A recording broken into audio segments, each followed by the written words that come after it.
All right, so good morning. So it's great to be here again. So you were telling the nice opening remarks or words about our cooperation, and it's we've been doing this together now 5 years. So the time flies. So I still remember when I met some of you guys, that person as well, in Montreal. It was 4 years ago. So, and then it was a kind of a break for the COVID time, so we just had not to face-to-face meetings, but we had those virtual sessions. And yesterday, last year we were here, and some of the stuff what we will see today. So it's some of you are aware of that. So, but there are some new stuff as well. So what I will do now is that I will cover first a few slides about Airport College, what we do, and then the ULD training concept. That is something that what we have created together with. Wait a moment, on the VR app. Okay, not yet. So what we have created together, and then we have. Before the panel discussion, we have the ULD Challenge 2023, and we would like to challenge the industry to do something new. So I covered that before the panel discussion, and volunteers, looking for volunteers for that. About no.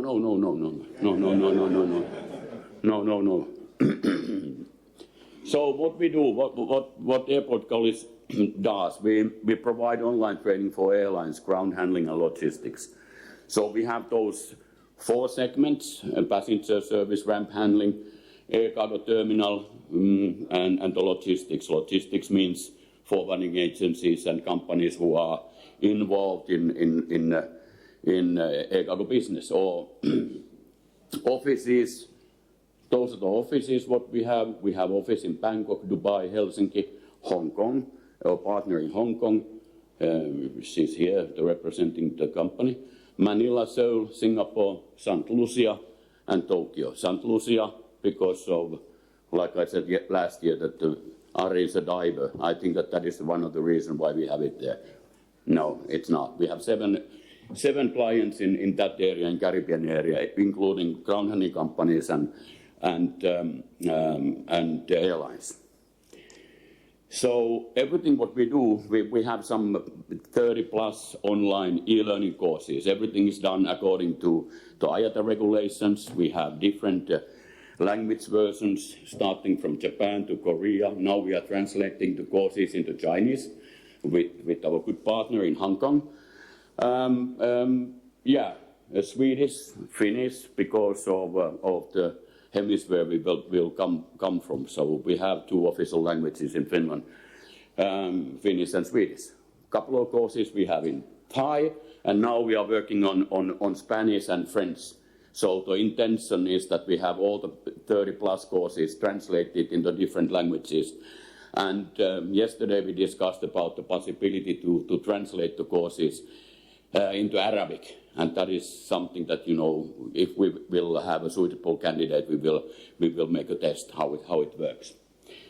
So, we are very proud of this, that we've been able to sell and provide our services more than 140 countries. As you know well, that there are 180, so it's 40 more to go. So but I'm personally happy about that. So it shows that there is a certain interest, and what we have done it's pretty well accepted by the industry. So we have our own platform, which is we call it the training management system. We have the training portal. We based everything what we do on the aviation regulations. Covered by or written by IATA and ICAO. So then we have the e-learning courses. You are able to use different type of the devices for mobile phones. You can use PC, iPad, and take those courses what we have. Some of you have experience already what we have done it. There is every single course we have the final test at the end of the course, and course certificates will be issued automatically in case the person will pass the final test.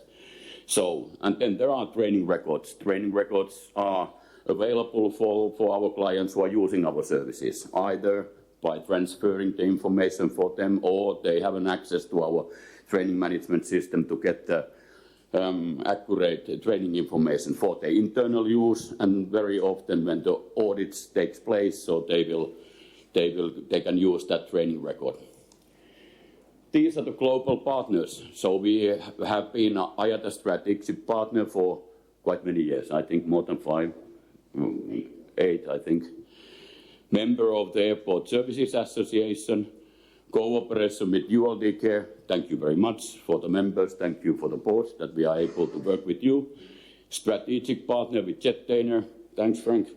So, and then cooperation with Jardin Aviation Academy. Thanks, Vivian. So that is something that what we started recently. And then the cooperation with Latin American and Caribbean Air Transportation Association, ALTA. So these are the partners. There could be more if you have interest, so we can discuss.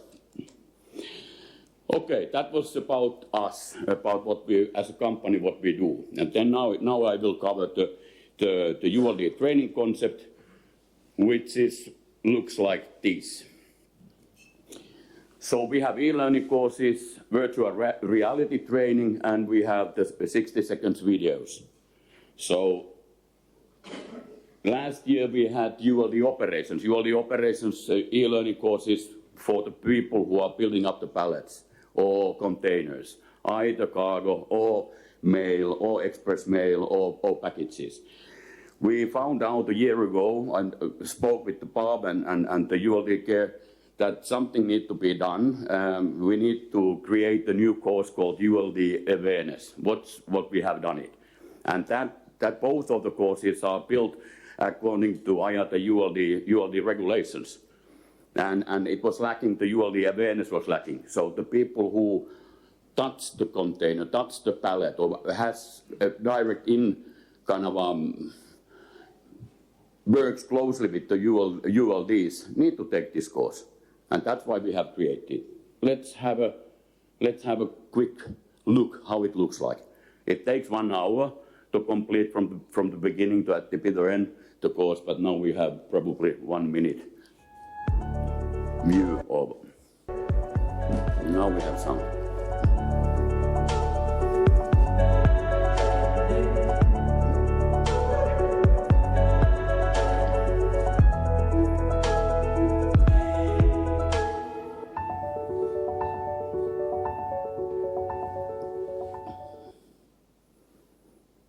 Welcome to ULD Awareness e-learning course.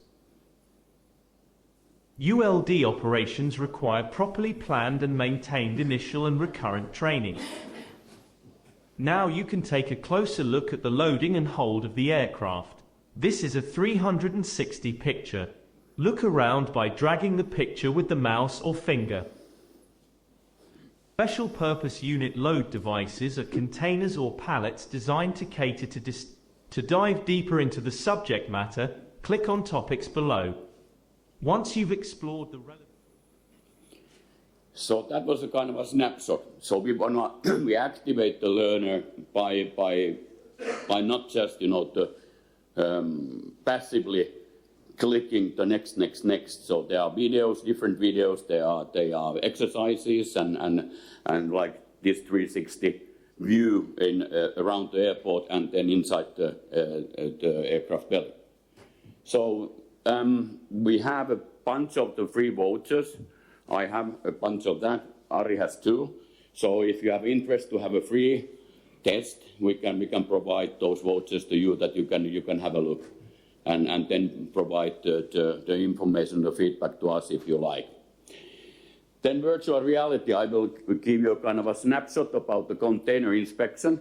That is something that what we created a year ago, and it was launched, that service, a year ago here in this room, Athens.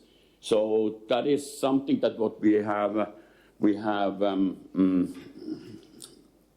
embedded to e-learning course the VR part of it. So you take like a normal e-learning course, and then you got the simulation part, and the simulation part looks like this. Wait a moment while the VR application loads. This usually takes a minute or two. Use mouse to select guided tour or training simulation. Let's start with the guided tour. In the guided tour you can move by clicking the numbers in blue circles. In each numbered point you will learn what must be inspected. Look around by moving the mouse.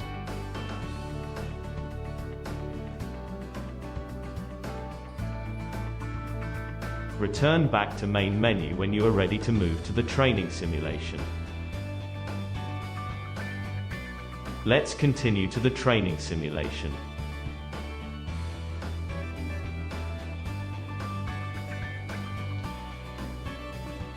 Move mouse to look around.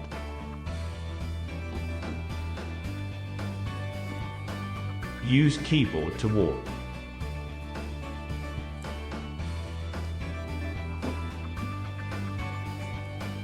When you find a damage, use mouse button to mark it.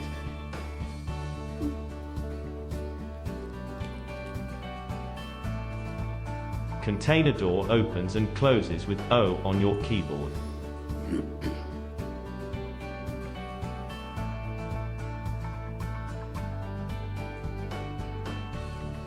Inspect all parts, and when you are ready, walk to the end. Now you see results of your inspection. If you found all damages, you can start the next inspection with the Start button. If you didn't find all damages, you failed the inspection. See All Damages button shows damages that you didn't find. The damages you found are highlighted with green symbols. What you missed are pointed out with a long red arrow. Walk back to the start point when you are ready. You can see your results and start a new inspection with the Start button. Stay focused. The damages are randomly selected, and some of the damages may be difficult to find. When you pass the required number of inspections, you can continue the e-learning course by clicking Next. So that was it. And the similar we have for pallet and net inspection. So, and I think that, with this kind of a tool, even the youngsters are willing to take the courses. So of course we wanted to follow the trend. Everybody's speaking about the VR. Need to have the headsets to use it. It's not necessary. So we can make a nice training which doesn't take too long to study. Then we have the ULD 60 seconds, the videos, container inspection, pallet inspection, pallet build-up, transportation. I give a kind of a shot of those that you can see one.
That was it. So we have different language versions. I think that we have some 16 or so, including, I'm not saying exotic, but there are quite many Asian languages as well. You can find more information from the ULD60seconds.com website, what we have it, and it's free of charge. That is built for you a couple of years ago. So just contact us, either Ari, myself, or Bob, or Urs. So we can send the files to you. You can use those, for instance, when you are running the campaigns in-house. You can put the monitors in your warehouses if you like. So it's take the advantage what we have created together. So what we have new, we have the micro-learning to support the learning. So it's so funny that when we decided to create this concept, so we found out the micro-learning originates from the Greek word micro, which means small. So it's nice to launch this new product in this room and especially in Athens, because there is a link, the language link. So what it is, it's the learning modules through the micro steps. These takes only 3 minutes or less than 3 minutes, between 1 to 3 minutes. And it's focused on highlighting the relevant content of the e-learning courses. Those what you saw it. So with this, you can include this in the employees' daily routines or tasks while they are working. You can give an access, for instance, to a person when he taking the public transportation to the work. And you are able to monitor, like any other those courses, what you have, when the person takes the course, if she or he will pass it. So with this micro-learning, we would like to remind what is important. And since those are quite easy to create, we think that is something new tool what we can use and from now on. So I give a kind of a 1 minute shot of that. So 3 minutes in 1 minute. This is funny. Hi there. Do you know what means that ULD is fit to fly? Can ULD be loaded to an aircraft if airworthiness is not checked? Well, let's have a look. What means that a ULD is fit to fly? Unit load device is considered fit to fly when ULD condition must be checked. Some questions are there? You need to activate, or we need to activate the learner. The purpose of ULD serviceability check. Can ULD be loaded to an aircraft if airworthiness is not checked? Hi again. ULDs are aircraft parts and are subject to safety and airworthiness requirements. Do you know who is responsible to ensure that ULD is fit to fly? Well, let's see, did you guess it right?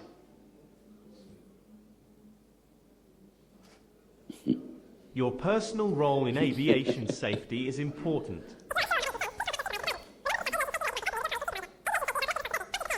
Thank you. So that is you probably got an idea of this. So you can create the content for the purpose which is important, then support the learning. So that was it. That was the training concept in total what we have created together, and it took 5 years to create that. So it's available for the industry. Part of those are free. Of course, some nickels we need to collect that to run our operations. So it's something that we can of course discuss. Now it's the ULD challenge. That is something that we want to challenge the industry together with ULD Care and Airport College. The challenge is that ULD Care and Airport College are looking for a partner for 1 year project that evaluates the effectiveness of training in reducing ULD damage. So the companies who are willing to work closely with us,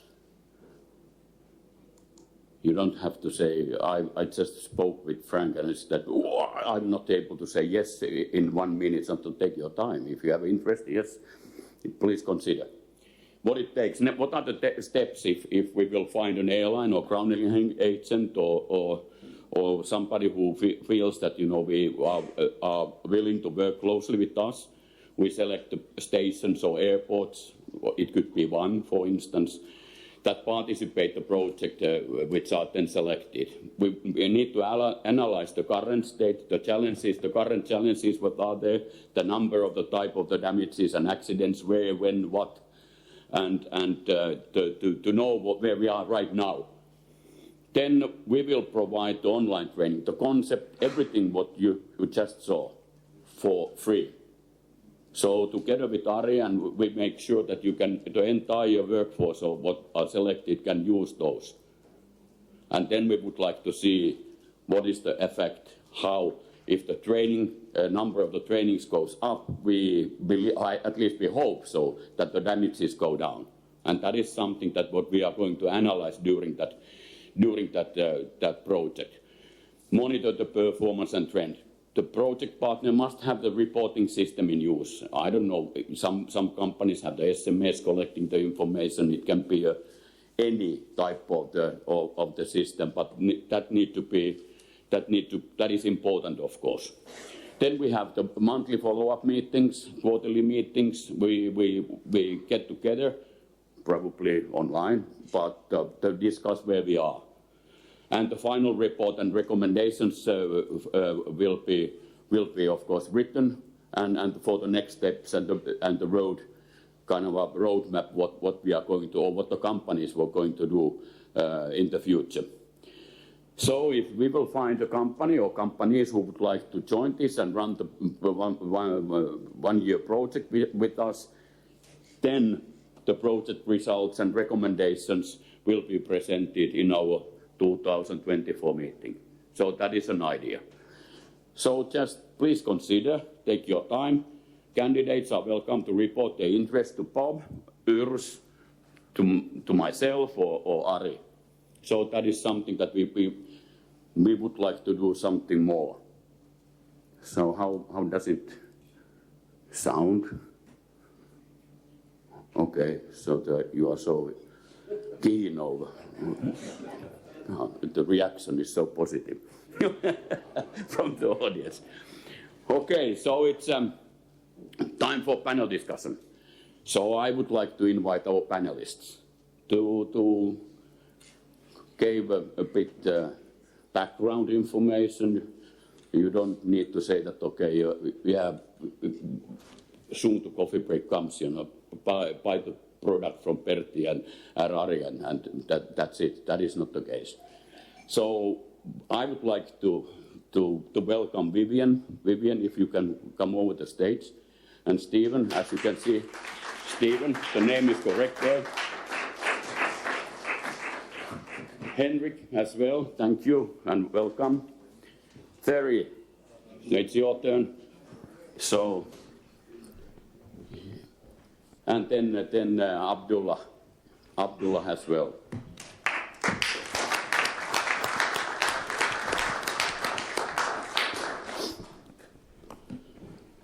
All right. So there are still want to, yes, good. So the starting point to panel discussion, that is something that, the earlier covered already, that there are, of course, a lack of resources. Something need to be done in order to get, the things further. Even with the hard work of the IAT and ULDK, people still think that, it's just a piece of box or plate, and can be anybody can to use it without any proper training. And it's people think that the training is it's a huge cost and logistic challenge in case that you do it in the traditional way.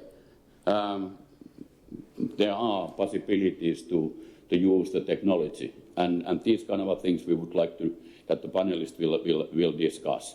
And these are the two questions to the panelists. How can the aviation industry achieve relevant knowledge of ULD safety?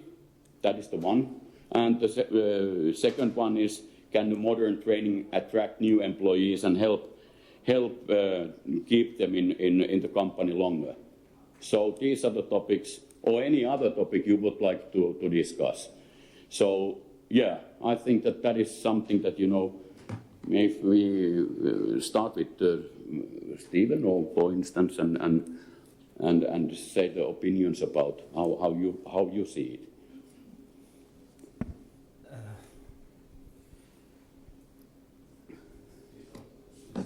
Okay, always nice to start.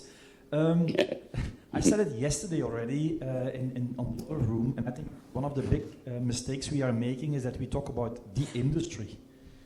I think the industry we are in is so diverse with all the different stakeholders, but I also think the challenges you have in China are completely different than what you have in Europe, than what you have in America. So also towards training, I think how you attract a high-level IT guy in a company is completely different than how you try to keep blue-collar workers in the warehouse. So every time when we talk about the industry, we are not going to find a solution because nobody is the industry and everybody is the industry. And I think that's already a big problem. The only difference we are going to make is if we look at individual responsibilities. And the individual responsibilities together will change the industry. But as long as we keep on talking about the industry, everybody will walk out of this room not feeling responsible. Mm-hmm. Because the industry, that's so youthful. So you have to solve it. And I think that is one of the big mistakes that we are making. Also, if you say it on the second question, can modern training attract new employees and help them in the company longer? What level of employee are we talking about? In what region? So for certain companies and certain groups of people, absolutely. And we have to reinvent and to change. Same thing is we are preaching for the chore here. Eh? I mean, I don't think we are all convinced about what we are discussing. So what are we going to learn from this small group? The problem is not in this group. The problem is in, I'm going to make the mistake, the rest of the industry. When I was working in Ostend, I will never forget the day we had at that time a 707 landing, and the captain, he almost jumped out of the aircraft before the stairs were against the aircraft. He was furious. What happened on takeoff? There was a few pallets not locked in the aircraft, all loaded with fish Ismo boxes, and they really collided into each other, 4 pallets. Huh? I can tell you, from that day on, I never had to tell anybody of my blue-collar workers to check the logs. They were shocked when they see it. Huh? And I'm not saying that we need to do a few incidents, but I really think that awareness more than training is a really, really big issue. Huh? He's less active. I think most of us know David Ambridge. One of the good things he did is, when there were pictures on LinkedIn with pallets on the ground, he would always react on it. I'm still shocked today how many colleagues of our industry, second mistake I make, I'm saying it again, third time means a beer tonight on my expenses, but how many people say, we had a new company, we had a charter flight, and then you see a picture with all pallets on the ground. But if we are still doing that as a group of people, I'm not using the word industry again, can you imagine how big the problem is? So if I'm a blue-collar worker and I got a pallet and I see, shit, there's some damage in it, is it really bad or not? Am I going to go get another one, report it? I just need to finish this one, I can go home. And again, I'm loading my pallet on the ground and nobody is saying anything. Why would I be cared about what I'm doing?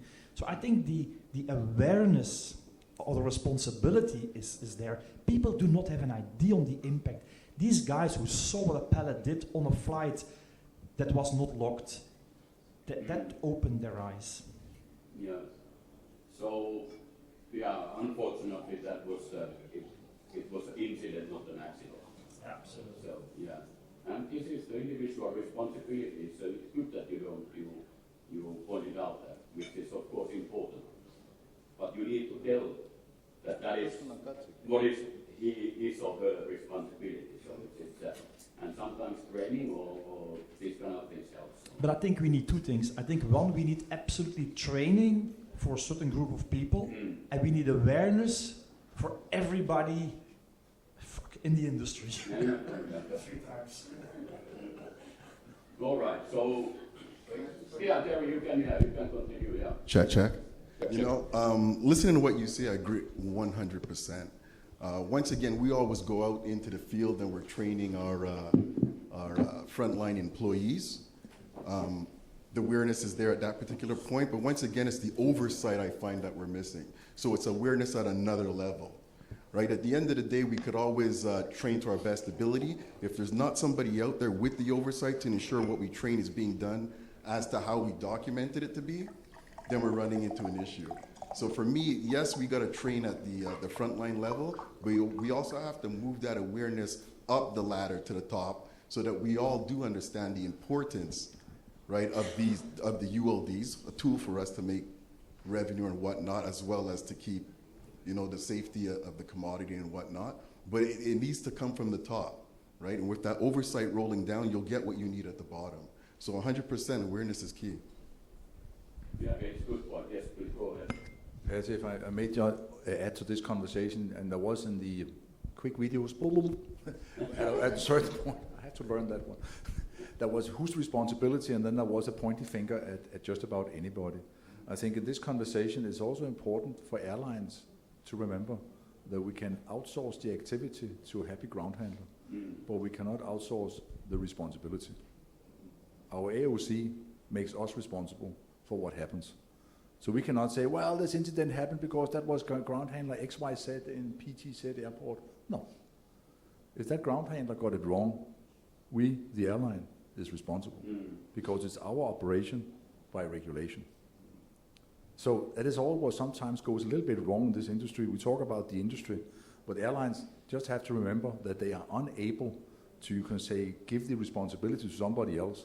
They have the responsibility. I totally agree with you about the oversight issue, that airlines have insufficient oversight of these issues and probably do not often enough take the necessary consequences.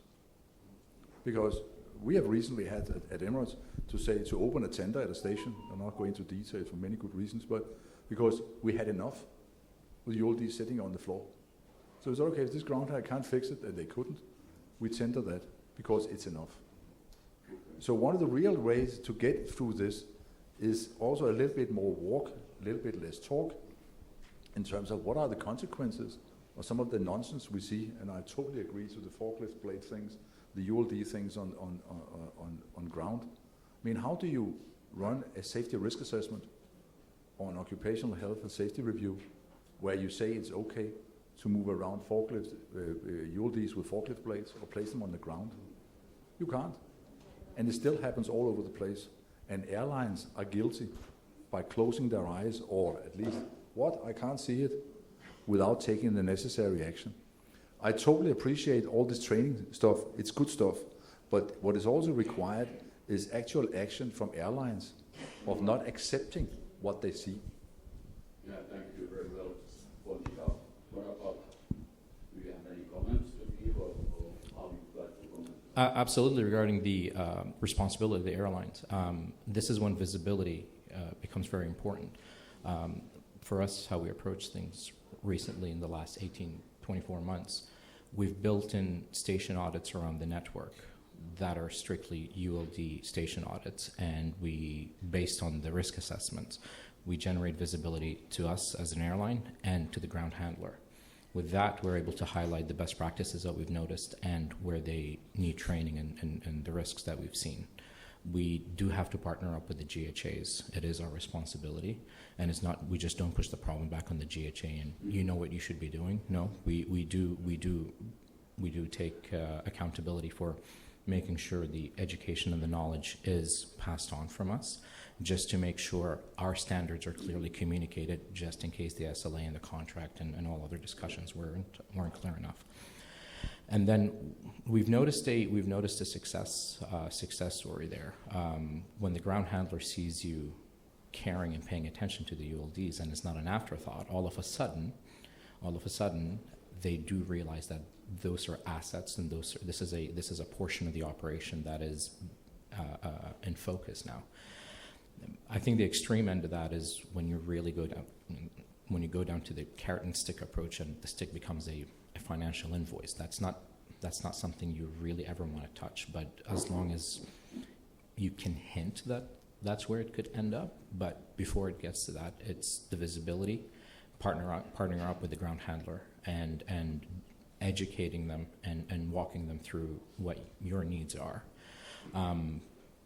we've seen reduction in damages and an interest. All of a sudden, there's an interest from the ground handler to report how they're doing, and if they're facing any challenges. I mean, we don't expect them to solve everything, but when they do face challenges, they do reach out to us to assist them on working together, and whether it's storage or handling or education. Yeah.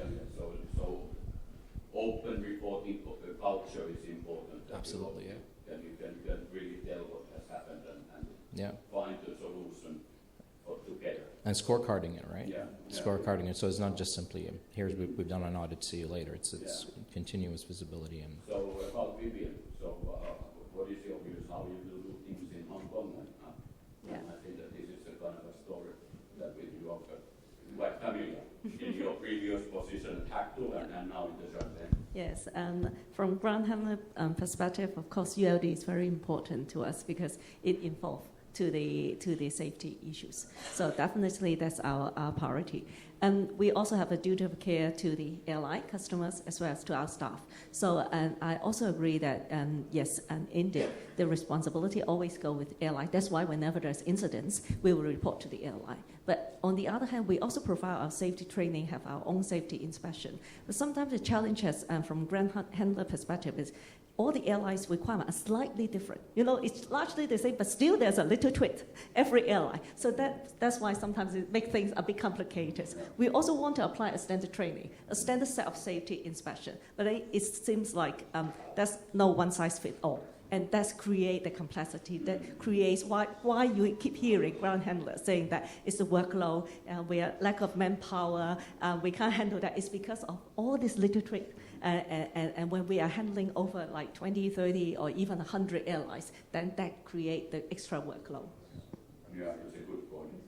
So the airlines have their own requirements. Sometimes they are too tight or something that I understand very well that, like you said, that if you're handling more than 100 airlines, so how to educate and to train the people that they know every single time that, okay, this is not Etihad, this is Qatar, I'm not saying that, or some other which are having their own nasty special rules, more than which is in ICOM or in airport handling manual.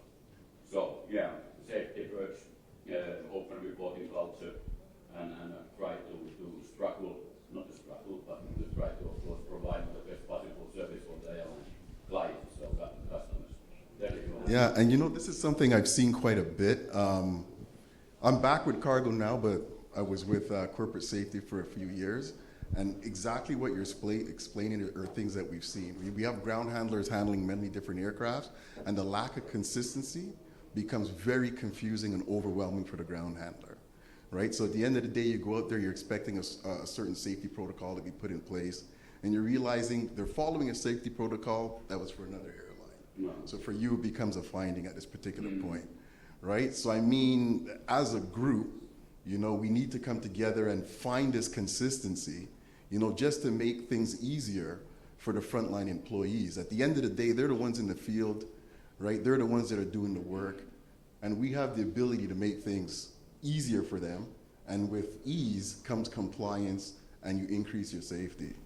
So that's definitely a direction I think that we all need to move forward. I've seen this quite a bit. Yeah. And what I think is even worse, it's not just even to train the people and have that consistency, but if you're asking something that she is not asking, how important can it be? And he's asking something else, so people start losing trust.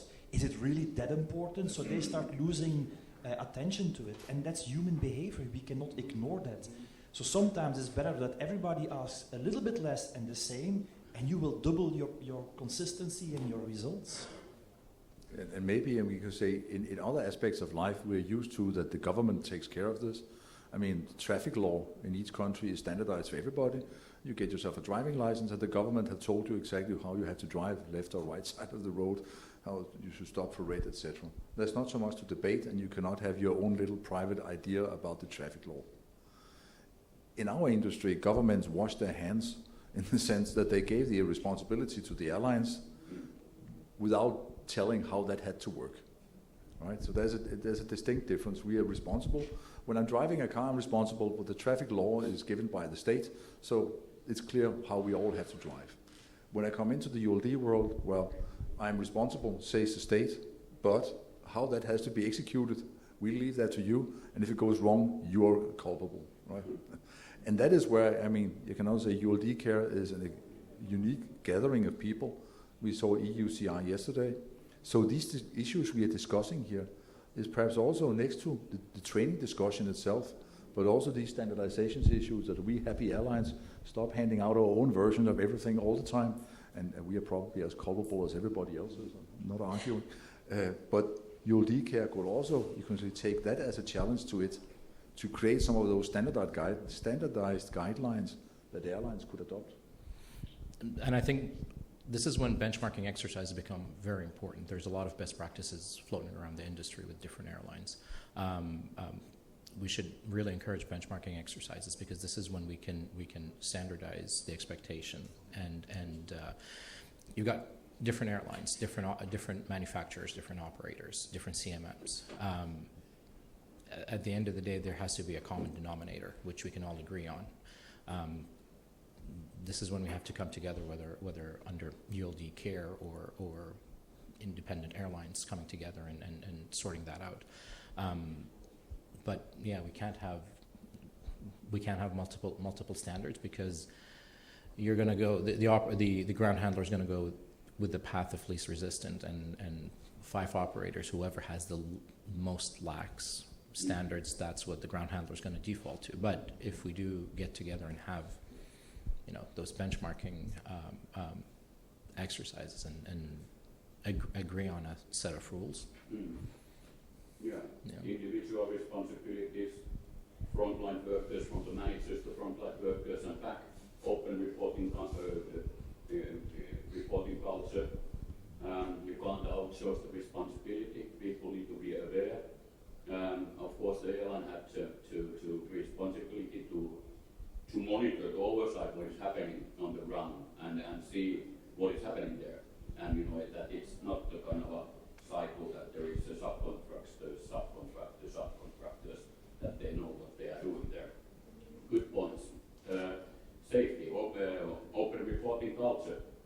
Airlines have their own requirements. 100 airlines, like in the Hong Kong case in China, difficult to follow sometimes. And the work they are putting extra pressure for the frontline workers that what to do. What is it so important that this airline would to have that one, and we not put the homes there? How many do you want to have it? Speaking about the ULDs itself, because need to have a kind of and actually the standards are there to follow those standards. Try to spread the word that the people understand how to treat them. Of course, ULDs are getting more sophisticated. So meaning that they are for the pharmaceuticals, which are extremely high value products. Sit there, you need to have a special group probably to taking care of those on behalf of the airline when the ground handling are doing those. So there are more and more things coming out. So meaning that it's not hassle free. So there is a certain layer again putting, and which is very natural. So and need to find make life easier for the frontline workers. Best practices need to be shared, and that is something that it's how that can be done. Well, there are devices, there are the technology and digital will provide the information for that. How openly you would like to discuss about those things, I don't know, it's up to you. So these are the kind of points I brought. So, yeah.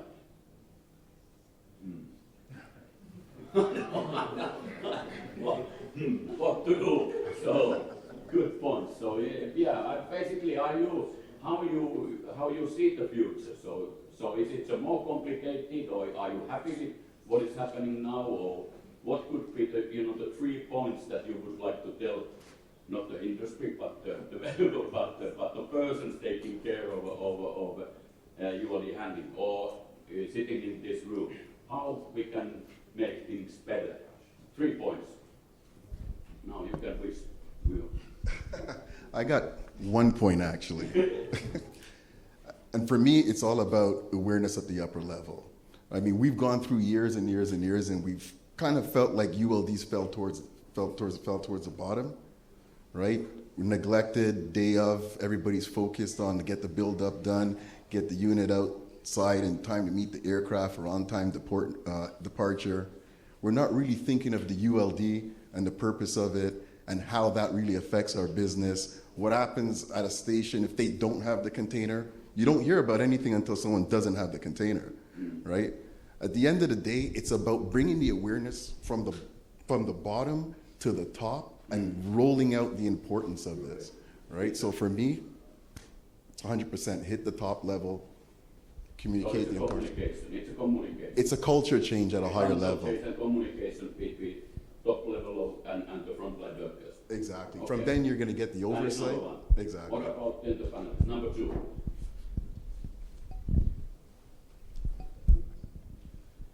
I have my own. No, I think number two thing is this effort, this issue with standardized processes and standardized procedures. And Vivian, you will remember in your former job and in my former job, we had some discussions where your former company said to my former company, no, we cannot accept your specialized procedure because we're handling 135 airlines or whatever it was. So we are not able, that has not to do with ULDs, but doesn't matter, but just as an example, we are not able to accept your airline's special requirements because it's never going to fit into our operating model. We need more of that from the ground handlers. Okay. Because as long as the ground handlers just say, yeah, and sign, and forgotten it is because we got the contract, but we signed it. No. Learn from your former company where we had that experience. Of course, they said no. But thinking about it afterwards, if you are handling 135 different airlines, then of course you cannot, it's impossible to get it down to the work level. However, if it's that airline to do it like this, if it's that airline do it like this, that of course doesn't work. So, Vivian, you actually put a good example, and we were upset for a second, but in hindsight we understood. And for ULD care, another exercise of creating across the industry standardized guidelines that we as airlines then can adopt and promote. Okay. And the third one. Can I react on the one from Hendrik? Because I fully agree that we should become more mature, and as long as not only the handling agents but also the airlines walk away happy that there is a contract we signed and then we ignore what we have signed, we have an issue. For me, that's the same with invoicing. Okay, we have the 4I principle, so 2 people need to sign an invoice. Then something goes wrong, so what do? No, 3 people have to sign. And then we have an audit and say, that's a risky, so now 4 people have to sign. So in the end, we have 8 people signing off on an invoice. What's happening? Nobody checks the invoice because there's somebody else's 8 people. So instead of making things better, you only create a process and no longer any responsibility. And I think that's one of the big issues we have. So I fully agree, awareness, I think, is the most important thing. Everybody needs to understand. It will result also in more training, better training. Absolutely agree. I think alignment and standardization. It's really crazy if you are 95% doing the same process and procedure, why as an airline do you want 5% to be tailor-made and specific? If you do 100 airlines, that 5% difference, that makes the complexity. And nobody benefits from it. So more alignment, and I think that's where associations really play a role, I think is really important. And then make it simple and easy. Try to go to that individual responsibility. I was talking to a company, not in the air cargo industry, but in logistics. And they had an awful lot of damages on their equipment. And at a certain point, they mentioned on the box, I cost so much money, please handle me with care. Only mentioning that, they had a drop of 50% of cost on damages. Sometimes it's so simple and easy to do things because the guy dealing with the box suddenly felt responsible for what he was doing. So I think that there's also a lot of simplicity, but what we really, really have to do is, I really believe that people on every level do have a certain proud in what they're doing, responsibility, as long as it's clear to them that they are responsible. If there are 7 people in the line, they just pass on the responsibility. Yeah, very good. communication standards, a kind of a wide perspective of those that, related to of course, the ground handling agreements, and follow those agreements, make them as simple as possible, as similar as possible with the airlines, that the ground handling company's life is easier to follow those instructions. Awareness need to be raised. Training is one part of it. Of course, some certain reason why I'm repeating the training. So, of course, this is the topic that we have covered this morning. Better training, better procedures, better communication from the management to the front line and back. Open communication culture. People are proud what they are doing. So give the tools for them that they understand that this is important. And like you, Stephen, gave a kind of a nice story about this, that okay, these boxes are so valuable, so it could be that it gives some respect. But the respect people take and treat them well, they work nicely, and it's a human nature, I think. What is the third one? If we have communication and standards, rewards or whatever, I don't know. These two are good enough, I think so. No, for me the third one is the individual responsibility. Individual responsibility. And perhaps a little bit more, and I'm sorry to say it, consequence of failure. I mean, as I mentioned before, we have just at Emirates gone into a tender at one station because we had enough of the ULD mishandling. So more consequence taking, that when you see something, when you have addressed it, that you're not just letting it go, but actually show some examples. Say, okay, halas, enough is enough. We stop here. And there are two things that will make things move in operations: blood and money. And over here, the moment you put an invoice or a dollar amount to the damages, all of a sudden, the topic becomes important. We've had examples where a dollar amount came into the picture with damaged units, and as a consequence of multiple attempts to train and warn and assist. But at the end, what did the trick was the consequence. Here's an invoice, put it on the desk of the highest levels, and all of a sudden that became one of our best stations. why don't we speed on the roads? Because we're good guys? No, because we don't want to have a speeding fine. I mean, What about audience? If you would like to give some comments to the panelists, or how you will see it? Yes, please.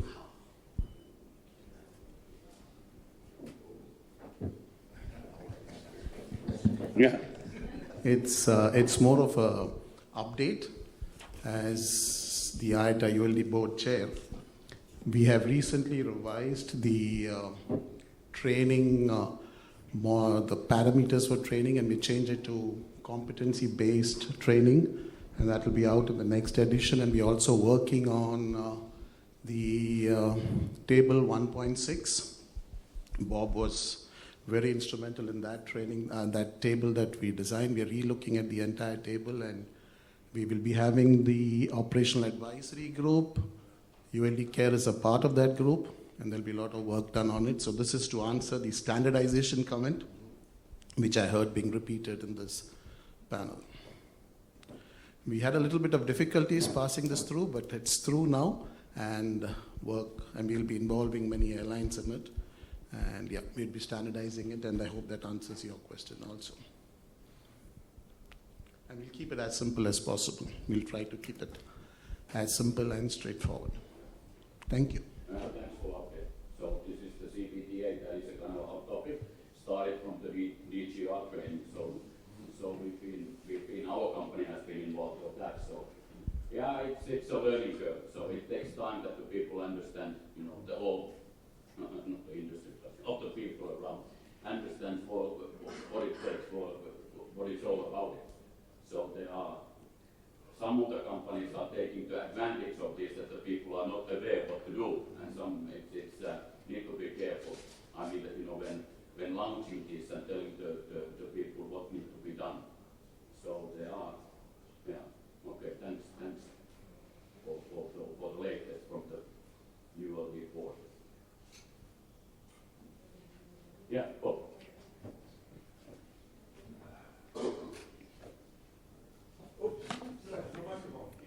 Yeah, there is one. Yeah, thank you very much for some very interesting discussion. And I'm sitting here thinking, and I love the comment about blood and money, because I think that boils down to it. And sticking the money side on the side for a minute, let's talk about the blood, because 1997 was Finair, and the NTSB report made very clear that lack of training was a key contributor to the Finair accident. And that was kind of, that woke up ULD Care as well. We started, and IATA. I mean, we then in 2009 started creating the ULD regulations. Up until that time, the IATA ULD publications contained nothing about operations. It only contained technical standards. And we introduced a whole new chapter, Section 9, which covered operational issues, build-up, pre-flight inspection, the whole thing. And it's right there. I mean, that was a huge leap forward.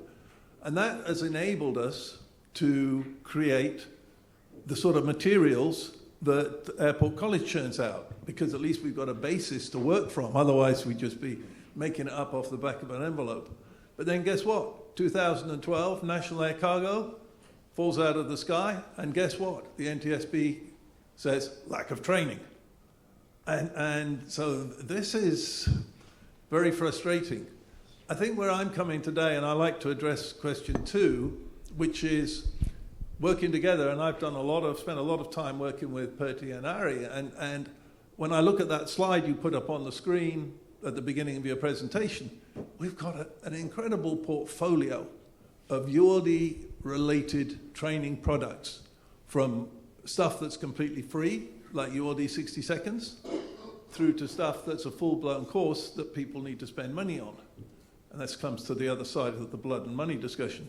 So my question to the panel is, we've got all this stuff together. We've got the ULD regulations, Manoj has just said, IATA's putting time and effort into making all the training stuff as relevant as possible, but unless the industry is going to pick it up and go with it, it's all just talk. There's no walk. So I guess my question is, what are the obstacles to, and let me add one more thing. I think when ULD Care and a few of us started banging on about ULD training, we were a little bit voices in the wilderness, because perhaps there wasn't such a problem. I mean, DG, everybody has to do DG training, and then we were always in the shadow of DG training, but also other training programs. I mean, the industry was more actively involved in training their staff. But post-COVID, with the high turnover, with all the staff changes, it's now just, it's an industry-wide mess. It's not just ULD. So how are we going to use the tools that ULD Care has and Airport College have created? But Bob, if I may offer an immediate suggestion. We talk about this with airlines being different in how they want handlers to do stuff. Couldn't ULD Care or the DG, the ULD board, but one of these happy institutions, couldn't they take on to make a survey and find out what are the differences? Talk to the members, see what is it these differences are, and then have a discussion about why is these differences there. We talk about differences, we all think, yeah, they're there, yeah, but it could also be interesting to understand, how is it we are different? How big is this different problem? Is it an excuse, or is there a difference problem? And then to get the industry the ability to address this difference issue. Just an idea. Okay. And training is only part of the solution, right? If it's fantastic that you have VR and AR training and the IATA books right now, you have coming soon training. Is the compliance, and how are you applying it and making sure that training is being followed? Because it's not that training doesn't exist now, but it exists.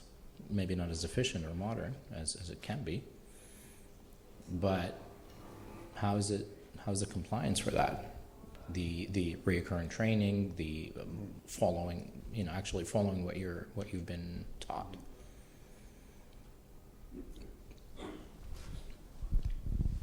a question I asked too is do we understand even the need for reoccurrent training?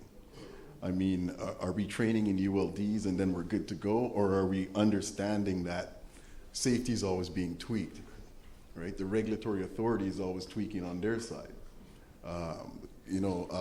Regulation around pharmaceutical movement and perishables, technology in active containers continuously being improved. I mean, with this alone, reoccurrent training is necessary, right? So as a group, do we actually understand the need for reoccurrent training? And, how do we use the tools? Like, our clients, which are using the training portfolio of what you just showed, they are taking those courses once in 2 years. So like you see, we are following the DGR, the trend. So you had the discussions a month ago or 2 months ago that if you like to extend the recurrent training from the 23rd month to 36, that was a discussion. That was vetoed. Yeah. Okay. There was some request to increase it to 36 months. I didn't understand that, but anyway. So, it was probably not a good comment, but anyway. But the recurrent training, you simply need to do it. Yeah, so it's a standard. I think that every ground handling company is, proper ground handling company is doing that. They have the training plan. They use the initial training. It could be that part of it's online, part of it is classroom. On the job training takes place. Recurrent very often nowadays is online. This is assuming that they do stay for 24 to 36 months. I don't know. So Yeah. Clients, what we know because we have the training records. So Bob, anyway, Bob, anything else? Bob, if you're cooking a really good meal, Bob, and you're not inviting us, or we are not hungry, or we don't have the cutlery, you can start cooking even better meal. That's not solving the problem. I really think that we have to look at the bottlenecks, why people are not joining and eating. I think that it's really a problem of, because all the training is there, there's no discussion. The solution is there. You're even adding more solutions. So people are still not biting in it. I really think that is the issue. So do even more and easier solutions, they will still not do it, because that's not the problem.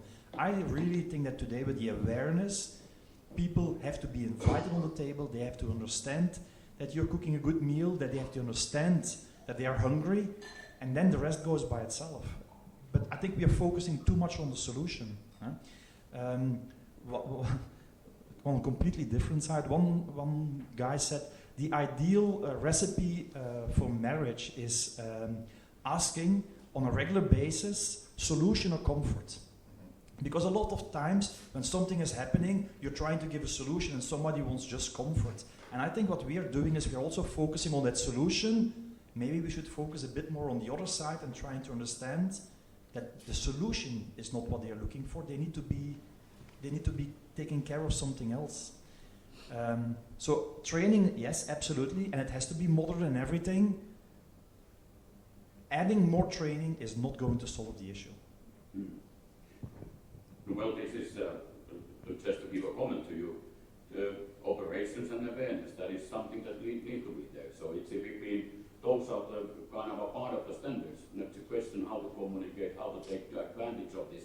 Is it good enough for that purpose what we have built? And of course there are some other training providers as well. So we've been trying to do our best, of course, to create this. And then of course it's correct that you need to know, is this or the training in general valid for that particular purpose? And that's why the one thing is that we wanted to challenge and take the example to challenge to participate the project, where we can analyze during the next year. So what is wrong to training? Can we to make it better with the training and so on? To trying to find a new angles for this, not giving more and more solutions, and that is just one part of it. An easy one. The next conference chairman of the ground handling conference is sitting next to me. So if you present the results next year, you should not present it in this room, you should present it in the other room. No, we Because just- that's where we have the people we that needs just- to be yeah, aware. We just need a partner to do this. So the partner, somebody of you can raise a hand and then we can communicate. You can use your own stuff, we can use part of our stuff what we have, and just then to analyze what is, and not to, to go to entire network, because it doesn't happen, it doesn't work. So the problem makers, or the challenging, I don't want to name any airport, which has difficulties, but it could be that there is a one that you would like to analyze what went wrong there, and it could be that there are some other things. Could be those things what you just raised during the panel discussion. And to see, we are trying to provide the tools, because it could be that some of those ground handling companies, for instance, somewhere, don't know what to do, and they don't have the solution for that. And then if we have it, we can make the world better, yes, and safe, aviation safer. I'm a former technical training manager for an unknown airline, but when you're talking about retention and training, and you're talking about the lower level employees, the training you do here, or the procedures that we have and everything, and then the enforcement that you have on those procedures is going to be helpful. But when you're talking retention of lower level employees, back when I worked for Eastern Airlines, we were trying to do the same thing with ground handling people. We were, how can we keep them? And we gave them a training path to an A&P program. So we ran our own A&P program. And if you stayed in the position for a certain number of years, couple of years, 2-3 years, whatever it was, you could get in line for this program, and then we would start moving people through it. And we had actually a 2-year A&P program that the people would come in for 4 hours of training twice a week, and they would move through this program. That's the way, if you give them an incentive to care and some ability to move somewhere, the training is very, very effective. But if you're just training them on the ULDs and there's not much enforcement and they don't see themselves going anywhere, they're just looking for the next thing. Mm, yeah. But there you could also say that airlines have succeeded themselves to failure. The way we have managed procurement of ground services over the last 2 decades, which has been ever downward spiral, where it's all about the lowest cost offer will be accepted, ground handlers being incapable to say no. That means today it is probably better paid to work for McDonald's than it is to work at a ground handler. And at McDonald's you even inside, and it probably comes with some kind of a meal deal that you don't have as a ground handler out in the rain. So it goes almost by itself. So in that sense, we as airlines have ourselves been guilty in not necessarily in our procurement process over the last 2 decades, been focusing on the right issues and having the right minimum thresholds, which would have enabled the ground handlers potentially to have a different way of attracting people. Because let's face it, attraction of people is what you can talk about, nice training programs. At the end, people is going to look at, okay, how much money do I get for this job? Mm-hmm. And logically, I mean, we all like that. Of course, there's nothing wrong with that approach. And if they can get a few bucks more per hour to work at McDonald's than work out in the rain on the ramp, I know what I would do. I don't blame them. All right. Let's, final comments. I come back on individual responsibility. Huh? The chairman already agreed that the results will be presented in the next conference, because you were nodding, so I took that as a tick in the box. Yeah. We have 3... I say no. No, but I want a yes, just to make sure perfect. We have 3 airlines here, individual responsibility. I cannot imagine that each of them cannot detect a station where they would like to test that and where they can put their weight behind it, saying, guys, as a handling agent, as a partner, I want to do this together with you. As a kind of an action, instead of sending an invoice, telling them, I'm not going to send you an invoice if you participate with me. That means we're going to have 3 stations. But again, it's individual responsibilities, because otherwise we walk out and it's the problem of the industry. And next year, you have no results to present. project that he is suggesting. I need to end with promoting the project, so. Just consider it later on. We can, of course, you can raise your hand now and, I can buy you a beer or two or three. Okay, now I'm talking. Incentive. But, please consider and then come back to us. So it's either Bob, myself, Ari or Urs. So I think, thanks for the panelists. So I was a fruitful kind of a discussion. I don't want to repeat these things. Well, three things: communication standards, individual responsibility, and everything behind those things. So thank you very much, ladies and gentlemen. So it's great to have you. Thank you.